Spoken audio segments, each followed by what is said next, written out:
We tend to think of reality as a collection of static objects, things that just exist once they are made. But that model is flawed. Existence is an active, ongoing continuation field. Every structure within this field is subjected to what we call temporal pressure. This is the universal force of entropy that continuously tests, stresses, and breaks down anything that tries to persist across time. It does not matter if we are looking at the cells of a biological organism, the logical proofs of a mathematical theorem, or the architecture of a civilizational institution.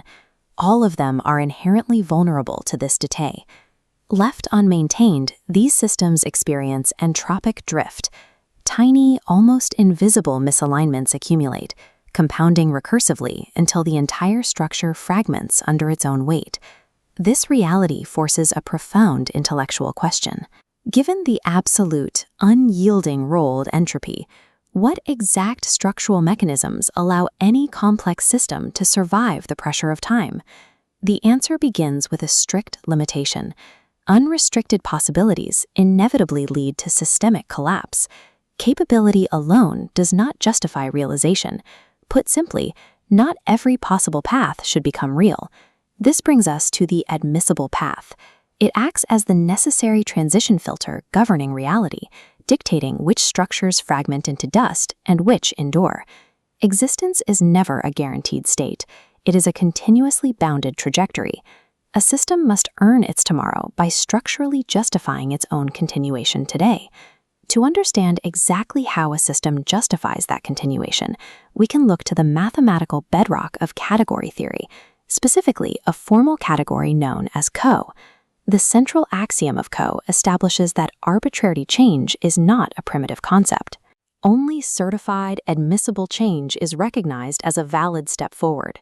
A transition is certified when B equals R, S, D, X, and Y. R is the path, S is the resources spent, and D the instability generated. Crucially, they follow an inequality.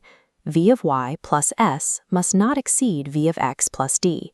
In plain terms, this means the total value of the new state, plus the energy spent to get there, cannot mathematically exceed the value of the starting state, plus the defects it absorbs. This rule strictly limits arbitrary action, proving every step carries a precise structural cost. When a system satisfies this inequality, it transforms a highly unstable path into a proof-carrying trace, now mathematically capable of surviving temporal pressure. Formal mathematics proves what seismosophy suspects. For a structure to survive, it must explicitly account for the resources it burns and the defects it creates along the way. We can scale this node model upward from pure mathematical spaces into human epistemic systems, applying the exact same co-category logic to institutional beliefs and governance. When an institution's internal models detach from external reality, its mathematical defect, that variable D, begins to rapidly accumulate, eventually overloading the transition inequality.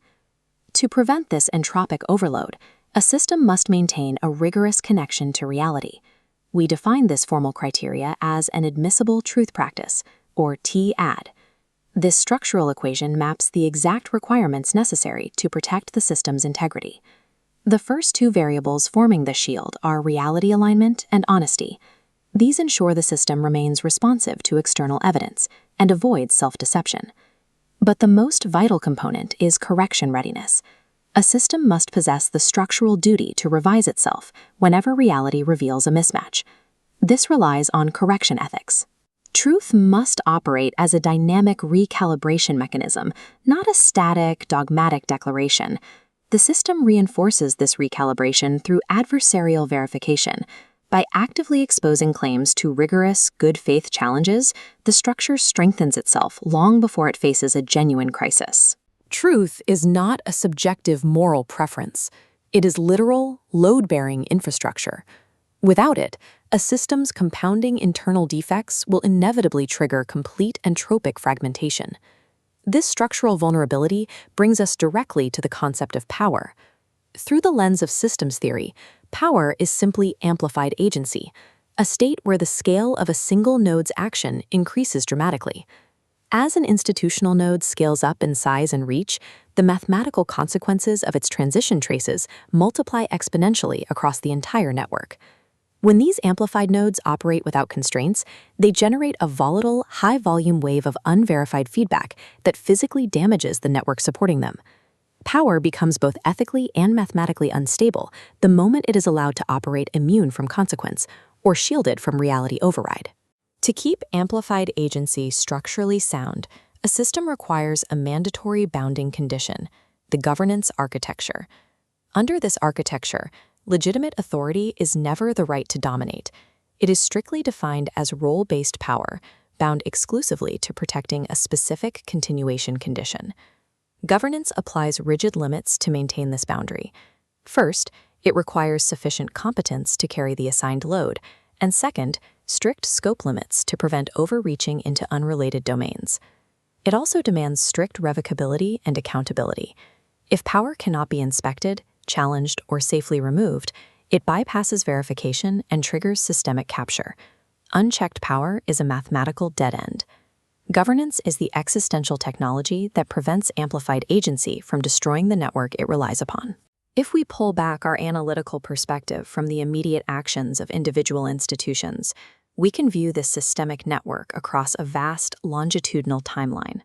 On this scale, time acts as the ultimate verification medium. It clearly demonstrates how short-term stability frequently masks long-term, compounding fragility. This timeline forces us to radically redefine the colloquial idea of human legacy. We have to strip away concepts of ego, fame, and historical monuments. The formal systemic definition of legacy is the exact mathematical continuation burden, or the continuation support, that remains passed forward after a node's direct presence ends. Legacy failure occurs when a present system refuses to correct its own errors. Instead of processing the cost of repair, it opts to pass its unresolved costs on to the future. The mechanics of this failure are known as burden dumping. The present node attaches an unresolved payload of defect onto a trace extending directly to a future generation. The structural result is inevitable. The receiving node cannot handle the mathematical weight, and it completely shatters. Burden dumping is the ultimate ethical and structural failure. It actively destroys the foundational conditions necessary for future systems to exist. We can contrast this collapse with the formal axiomatic proposition for a meaning-bearing legacy. This is represented by the equation L meaning. A positive legacy is the intersection of clear variables: support handed forward, truthful memory, transmitted wisdom, example, and burden reduction. Among these, past repair stands as the highest form of legacy. This is the act of a present node deliberately absorbing and neutralizing a defect so that the instability does not travel forward to the next node. Under this framework, a meaningful existence is defined by the conscious, continuous struggle to maintain coherence and truth against the universal pressure of entropy. To exist meaningfully is to execute certified, proof-carrying traces. It is to participate responsibly in the continuation of reality while protecting the foundations of the future.